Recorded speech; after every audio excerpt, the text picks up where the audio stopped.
আসসালামু আলাইকুম সবাইকে। বাবার বাড়িতে রাজত্ব করা মেয়েটাও বিয়ের পর শ্বশুরবাড়ি থেকে যখন বাবার বাড়িতে বেড়াতে আসে, তখনও মাকে জিজ্ঞাসা করে, "মা, রাতে আমি কোথায় ঘুমাবো? কোন রুমে শুইব?" আসলে মেয়েদের কোনো জোর নেই, কোনো জায়গা নেই, তাই না? এটাই কি মেয়েদের জীবন?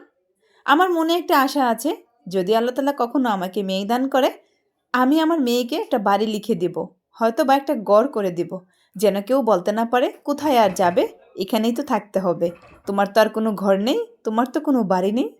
এই কথাটা যেন কেউ বলতে না পারে।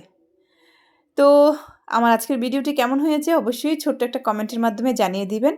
তো দেখলেনই আমি কিন্তু দুপুরে রান্নার জন্য মানে দুপুরে খাওয়া-দাওয়া করার জন্য লাউ শাক রান্না করেছিলাম। আর এখানে একটু পাতাকপির মুরগির মাংস দিয়ে ভাজি করে নিচ্ছিলাম। আর এই ভাজিটা আমাদের বাসার সবার অনেক বেশি পছন্দ। বিশেষ করে আমার কাছে অনেক বেশি ভালো লাগে এভাবে ভাজি করলে। তো এই তো দুপুরে খাওয়া-দাওয়া শেষ করে এখন আবার বিকেলের আয়োজন। তো বিকেলে আজকে একটু ডালের পেঁয়াজু বানিয়েছিলাম। ডাল এবং চাল সমপরিমাণ দিয়ে।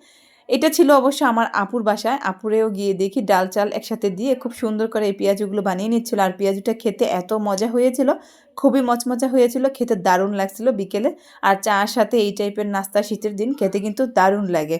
তো আজকের মতো এই পর্যন্তই। আল্লাহ হাফেজ। সবাই ভালো থাকবেন।